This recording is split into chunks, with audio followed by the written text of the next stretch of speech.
good evening. I recently read a report by Spinwatch about Islamophobia and where funding comes from. Maybe we are better without the mic. Try without the mic. I'm sorry, because there is a feedback. Well, I'll just cut to the question. Do you feel that there is a relationship between the spread of Islamophobia in the world and Zionism? Now, Carl has to go. I'm going to take those two questions. Carl has to go in 10 minutes, so I'm going to give you a chance first. Well, I mean, I think it's an interesting point. I'm not sure. I mean, I think one of the things that Gilad's book, among others, shows is that the so-called cohesion of Jewish identity is a myth, it's an illusion. And he goes through the different ways in which Jews justify considering themselves to be Jews. And so, whereas I suspect with Native Americans, there are fewer of them, unfortunately, these days, and I think there's also much more cohesion and coherence, even though they're in different tribes.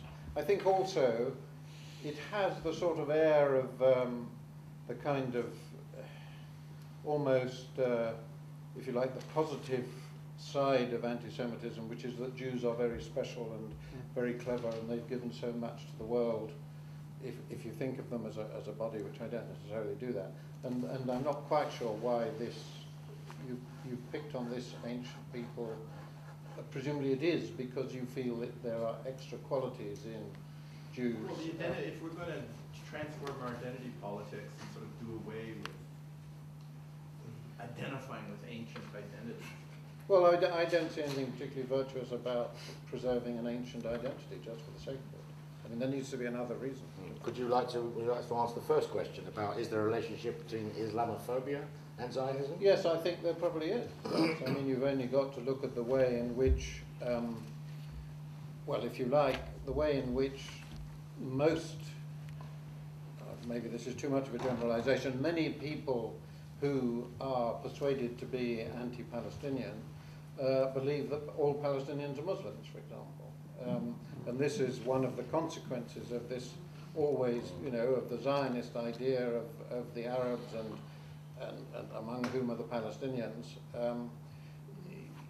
It's building on, or it's coming in on the back of the kind of the terrorism side, the Al-Qaeda side, which is linked with Islam, and of course Palestinians are not all, and never were all Muslims, but they're all lumped together, and I think that's probably, in my view, that is one reason for it, that it's part of, it's one implication of the way in which Zionism and the Israel-Palestine thing has been presented.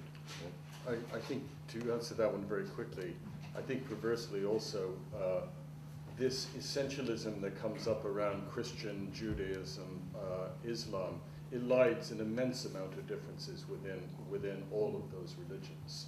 So I think by Zionism making Jewishness a entity, a global entity, which incorporates but at the same time erases the difference between Mizrahim, Sephardim, Ashkenazi, etc., it also makes Islam that same kind of identity, which erases the difference between Shia and Sunni, Sufi movements, and all sorts of other things.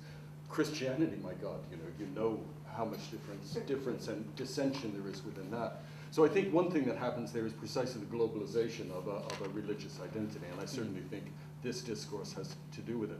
I'd say on your ancient myths bit, one of the things that Gilad talks about very nicely early in the book is not identity, but identification. And I think for the psychoanalysts here, they know this very well, that the point of all of these narratives is that in effect we're allowed to take up places within those narratives. And I'm sure settlers probably watched Davy Crockett. I did, you did, and a lot of other people did, and we probably did very different kinds of things with them. I can watch the life of Muhammad. I can read Talmudic stories. All of these things give me a chance to put myself within a narrative and identify with that. So why say this ancient myth is only for this people and this ancient myth is only for this people? Why not simply say, let's put a global storehouse of these things together, which I think, by the way, is what Salman Rushdie's been trying to do in his late work. Simply saying, let's look at these stories, let's find ourselves in these stories, let's free our identities by being able to identify with a multitude of stories. So, I wouldn't say burn the ancient myths, but take away their ownership. The issue of left and Jewishness. Very simple. Very simple. Jewishness is all about binary opposition. There is the kosher and there is the taref. Kosher is good, taref is bad. Something very symptomatic to Jewish discourse. They always define what is kosher and they set themselves in. Leftists are exactly the same. They have the progressive and the reactionary. And they're always somehow within the progressive. And I'm always kind of for them within the reactionary. You know, it is slightly a bit trickier, huh? You know, you define the group of the best people on this planet and you somehow kind of locate yourself within that privileged group. I don't buy it. And it's not very surprising, that the leaders of this kind of school of thoughts are people who drifted from Jewishness to Judaism, and basically they needed an alternative religion. Now, I said earlier on, I think that Marx was a very interesting guy. Marx was like Christ. What did he say? We are all brothers. It's all about brotherhood. The problem starts with Marxism. Marxism is a dogmatic perception that doesn't allow free, tolerant discourse. Now, not all Marxists are bad. A lot of Marxists are nice because they want to discuss this issue, and I'm sure that we have some Marxists here. Now, to the most important question this evening, is there a bond connection between Islamophobia and Zionism? Ladies and gentlemen, this is not a philosophical question. This is matter that we can check out factually. As it happened, in this Britain, the biggest promoters of Islamophobia are also rabid Zionists. Who wrote Londonistan? What is her name? Phillips. Melanie Phillips. Melanie Phillips, yeah, not the TV. Who were the biggest advocates in British media of the war in Iraq, this illegal murderous war? 1.5 million Iraqis dead. Aronovich, Cohen. This is just talking about Britain. So, ladies and gentlemen, there is a very close link here.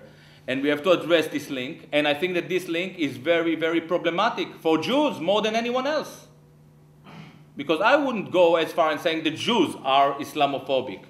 But definitely people who are identified with Zionism are finding themselves deeply involved in this discourse that is saturated with bigotry. And I'm very troubled by it. And Thank you. Good luck. yeah. Identity. We mentioned it. Identity drifts you far away from what you are. This is the issue. This is one of the most important, I think, I wouldn't like to call it a revelation because maybe I'm not the one who brought it up. But people who know who they are, they don't need identity. Identity is actually a form of identification. This book is now endorsed very widely by a lot of people. A lot of Muslims and Muslim converts wrote about it, like the one that I have in mind at the moment is Kevin Barrett, who wrote, he said, this is the most important text. Actually, he's definitely not a Jew, he's a Muslim. And he said, this is very important text for me about identity politics. It teaches me how to drift away from this all restricting discourse into a society where we can celebrate who we are without falling into a kind of a methodical discourse that tells us who we should be or what we ought to be. Now, I'm deviating for a second. A good question about right and left. The way I differentiate between right and left. left is telling us what we are ought to be. Oh, we have to live in this kind of environment, it's communal and sharing. And right is very concerned with what is, was ist. This is why right ideology is naturally very similar to German philosophy that is concerned with the question, was ist?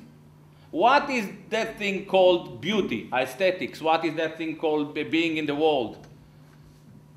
Or metaphysics or what, and so ever. Left takes you away from authenticity. And this is why left is involved so much with identity politics, and the collapse of the left is definitely embedded in the collapse of identity politics. This is an old discourse. We are now living in a world when the right and left are disappearing, and we have two new alternatives, and this is very devastating. One is Islam, the other one is fascism. I'll let you choose what you want.